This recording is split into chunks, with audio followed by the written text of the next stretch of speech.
मीर बलाज के कत्ल से नुकसान हुआ, उसके बाद एहसन शाह मारा, उसके खानदान का नुकसान हो गया। और अब फिर कोई इतला आ रही है कि एक मर्डर हुआ है। अभी एक दोस्त तशरीफ लाए, उन्होंने मुझे बताया जिम्मेदारी तो किसी ने अभी तक कबूल नहीं की। दूसरी तरफ जो है वो CCPO साहब बड़ी हैरत से पूछ रहे थे कि कहाँ है अंडरवर्ल्ड, इधर लाहौर में तो कुछ नहीं है। गोगी भट्ट का ये कहना है कि गुज़श्ता 3 साल से मेरा तीफी भट्ट से कोई ताल्लुक नहीं है, कोई राब्ता नहीं है, सिंगल फ़ोन कॉल नहीं है, सिंगल मैसेज नहीं है। गोगी भट्ट और टीफी भट्ट इस टाइम कहाँ पर है? वो कम से कम पुलिस की हिरासत में तो नहीं है। तीफी भट्ट के मुतालिक ये है कि वो मुल्क से बाहर है और इस मर्डर के कोई 4.5 घंटे बाद इस्लामाबाद से एक फ़्लाइट से वो मुल्क से बाहर चले। गोगी भट्ट जो हैं वो मुल्क से फ़रार होने में कामयाब नहीं हो सकते। पुलिस राय के मुताबिक उनका रोल इतना स्टैब्लिश नहीं हुआ अभी तक। गोगी भट्ट का ये कहना है कि गुज़श्ता 3 साल से मेरा तीफी भट्ट से कोई ताल्लुक नहीं है, कोई राब्ता नहीं है, सिंगल फ़ोन कॉल नहीं है, सिंगल मैसेज नहीं है। मगर हैरत अंगेज़ तौर पे अभी जो शकील भट्ट की मुद्दत में मुकदमा दर्ज होता है उसमें गोगी भट्ट को नामजद किया जाता है। उससे पहले मीर बलाज की जो FIR है उसमें भी गोगी भट्ट नामजद है।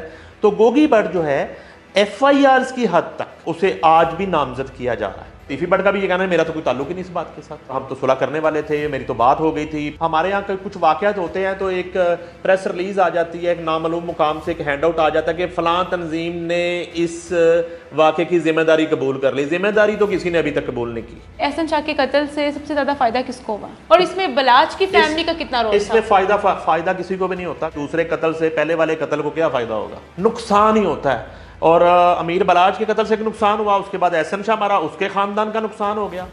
और अब फिर कोई इतला आ रही है कि एक मर्डर हुआ है। अभी एक दोस्त तशरीफ़ लाए, उन्होंने मुझे बताया एक और कत्ल की भी इतला है।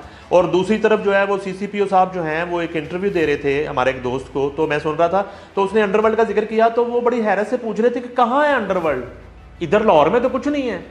यानी कि वो CCPO साहब लाहौर को गुंडा नासर से एक पाक, साफ और पुरअमन शहर करार दे रहे थे और बड़ी हैरत से पूछ रहे थे कि कहाँ है वो अंडरवर्ल्ड, मुझे भी बताएं कहाँ है।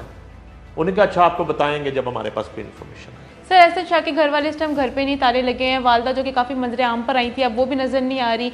उन्होंने हर इंटरव्यू में एक बात लाजमी की है कि एहसन शाह को जब शकील भट्ट लेके जा रहा था तब एहसन शाह ने कह दिया था कि माँ मुझे बचा लो, कॉन्फ्रेंस कर लो, कुछ भी कर लो।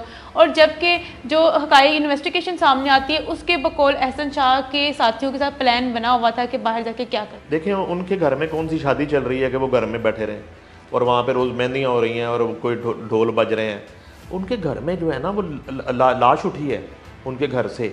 और जिस तरह का वो किरदार जो है उसको पेंट कर दिया गया था, पहले तो बिल्कुल ये पहले भी अंडरग्राउंड ही रहे हैं, इन्होंने सामना नहीं किया इस फैमिली ने, क्योंकि वो जितना एक घनौना और भयानक किरदार एहसन शाह का पेंट कर दिया गया था कि वो गद्दार है, वो एक मुखबर है, वो यार मार है, तो इस फैमिली ने किसी को फेस ही नहीं किया। जब वो मरा है तो ये लोग सामने आए। अच्छा जब वो सामने आए तो मुसीबत ये पड़ गई कि उस पर फायरिंग और उसके जाँ बहक होने का मुकदमा उसके भाई पे दर्ज कर दिया गया। एक चीज़ हो गई। दूसरी चीज़ हो गई ऑडियो सामने आ गई। जब ऑडियो लीक हो गई तो वो औरत भी मशकूक हो गई। जब वो औरत भी मशकूक हो गई तो वो जो वाबिला था जो 24 या 48 घंटे जारी रहा वो दोबारा वो बंद हो गया। और अब मेरे पास इतला है कि उन्होंने कुछ सोर्सेज के ज़रिए पुलिस पार्टी से ख़ास तौर पे और शकील भट्ट वाली FIR में भी कोई माफ़ी तलाफ़ी का मुतालबा किया कि हमारी जान छोड़े, हम ना तो कोई हमारी मीडिया अपेयरेंस होगी पहले की तरह, ना हम किसी पे इल्ज़ाम लगाएंगे, ना हम किसी से बात करेंगे जब तक ये उनकी माफ़ी नहीं हो जाती उनके मुताबिक और उनकी जान नहीं छूटती इन तमाम तर इशूज़ से। और उसका भाई जो है अली रज़ा अगर वो वाकई इस वकूए में नहीं है तो उसको इससे निकाल नहीं दिया जाता तो उस वक्त तक ज़ाहिरी बात है कि वो अंडरग्राउंड ही रहेंगे।